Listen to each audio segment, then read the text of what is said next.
Guys, let's move on to now my favorite component of being a hacker, and that is scanning. Guys, let's begin. So first, we want to take a look at the real-world methodologies. We want to say the real-world approach to scanning systems. How do we identify systems? What are the ports? What's a network scan? What's a vulnerability scan? What's a port scan? We want to look at the real world. We want to look at terms and terms methodologies. I've broken this video up into a couple of videos. The first couple of videos is part one, and then part two, we'll start talking more about firewalking. We'll learn more about the TCP handshake and how we can compromise hosts using TCP requests. We're going to talk about war dialing. War dialing is a fantastic concept. It's still not largely used, but we can still pretty much still do it. We'll talk more about war dialing a bit later, and then obviously we'll talk about firewalls and what they're intended to do, and then obviously how do we evade and bypass firewalls as well. Guys, this series is going to be super fun. Hang on tight, get your notepads out, get ready, and we're going to get started right now. Let's go. Okay, so some methods. So first and foremost, when we're scanning, guys, we want to check, I should say check systems, we want to check live systems. And what I mean by live systems is pretty simple, is, if we're doing a scan on some hosts, let's just say we're doing a scan on particularly 10 web hosts, and we want to basically identify if these systems are they're there. We don't know if they're there or not. We want to see, are they responding to us? Are they not responding to us? And from there, we're going to do some sort of ping request. And we're going to use a tool called Nmap to do that. And we're not going to do that just yet, but we're going to do that together. And Nmap is a fantastic tool in terms of doing a ping sweep. And ping sweep just verifies the layer 1, 2, and 3 of the OSI layer. And it just basically tells us that, hey, this system is alive and what, and I can request it. I can send a ping, and then that ping request might come back and saying, hey, yes, I'm here, I'm alive, I'm well, I'm great. Awesome. So that's a good verification to know that the system is there and it's operational. However, there's always a big but.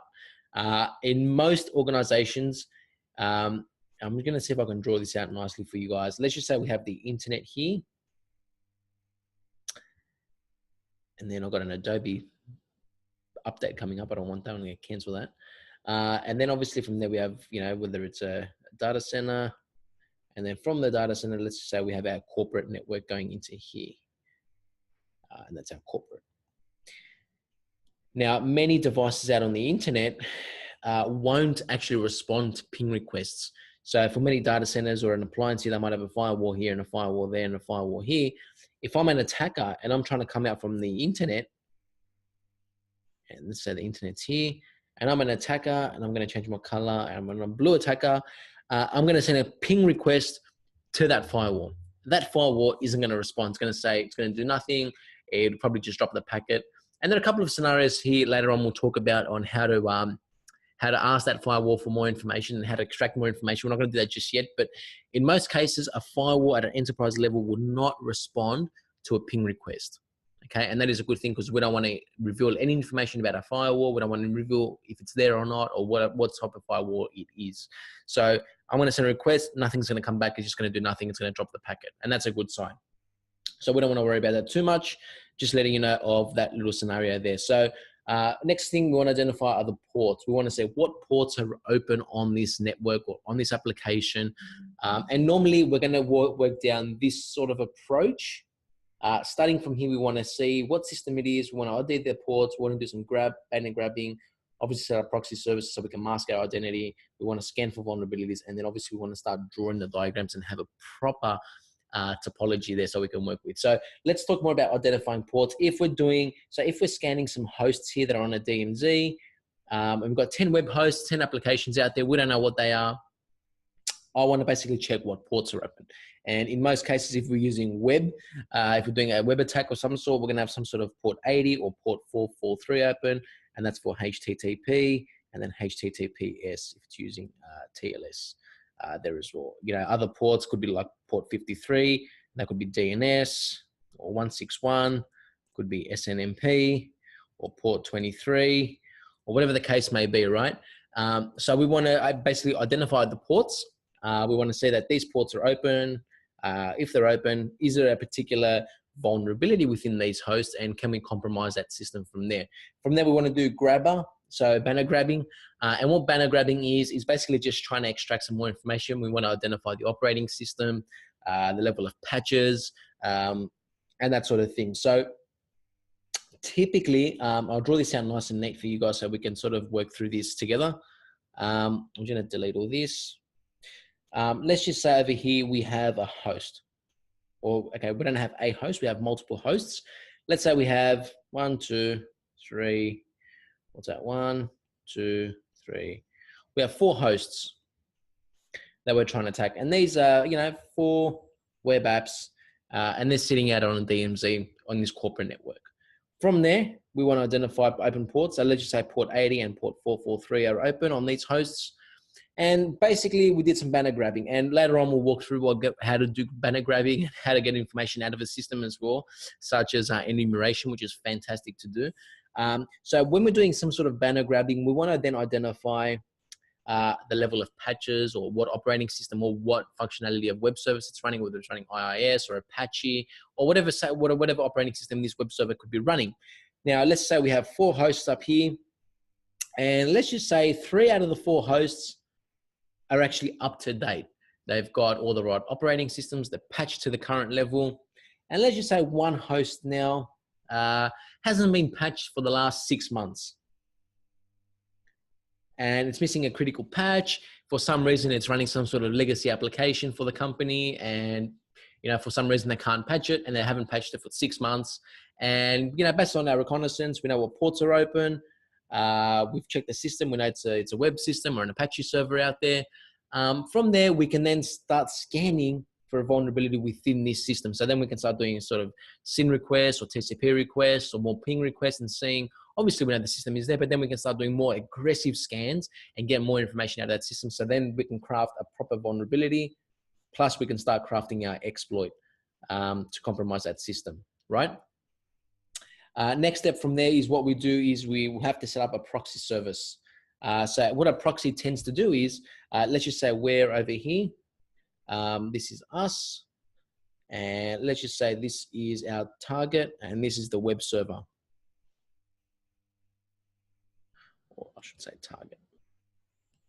And what we tend to do from here is we'll set up a proxy service. And what a proxy service does, I'm trying to find a nice color, but I can't. So this color.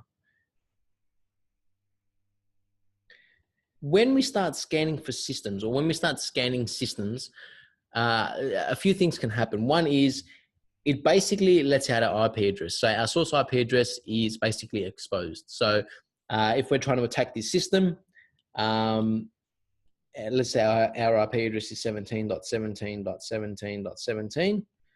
That's our source IP address. We're trying to attack a system. If they have the right policies in place, most advanced firewalls or IDS and IPS solutions will see a scan come in and will block it, and then will sort of block that IP address, right? And then you can get in trouble for scanning the system. Then that IP address will come back to you and say, great, that was IP address 17. I'm going to block that. No more requests coming in from that IP address. Now, what we're going to do from here is we're going to set up a proxy service.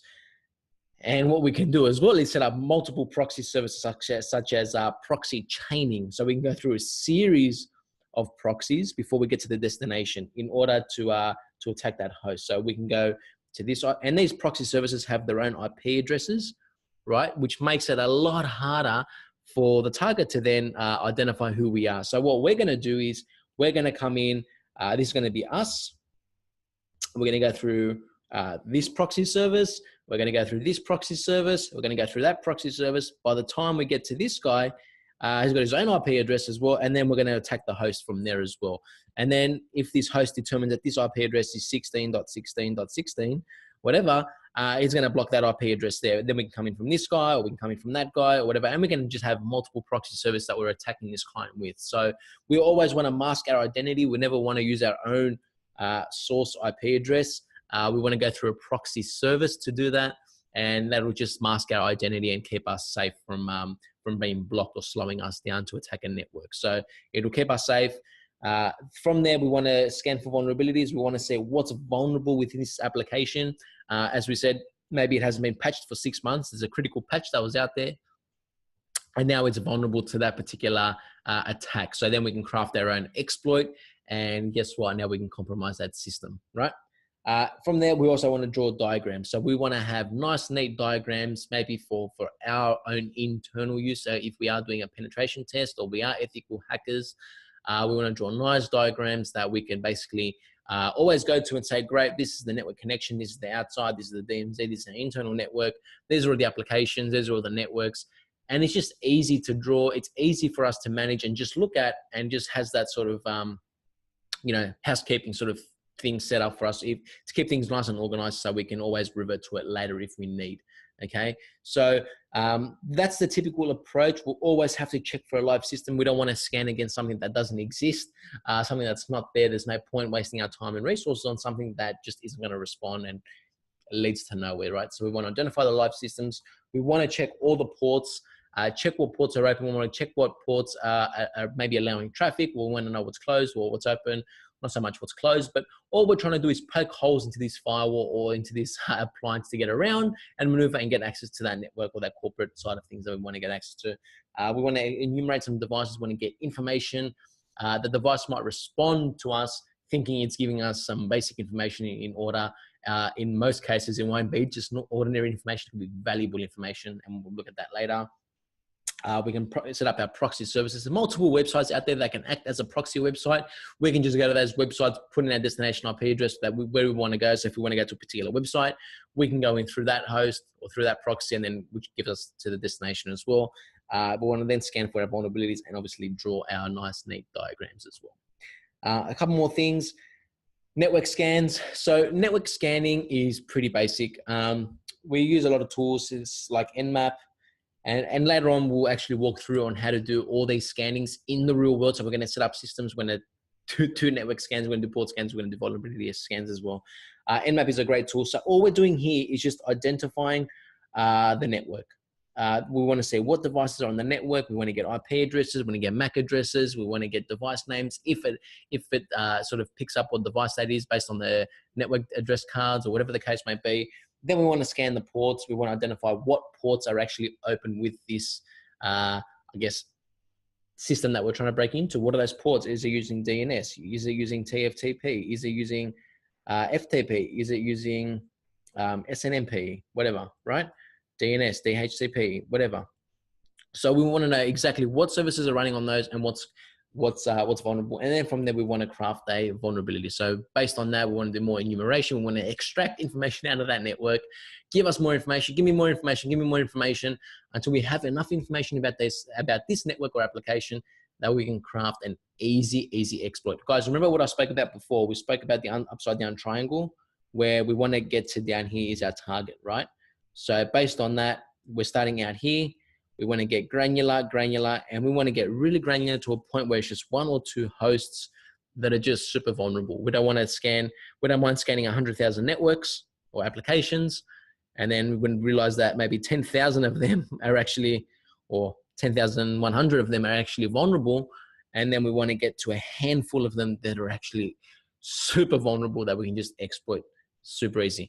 Guys, stay tuned. A couple more videos on this series will be coming up right now on firewalls, firewalking. We'll learn about TCP requests, on Christmas tree scans, SYN requests, SYN flood attacks, etc., etc. Guys, this has been a lot of fun. I'll see you guys very soon on the next episode of Inside the Mind of a Hacker. Guys, I'll catch you guys very soon.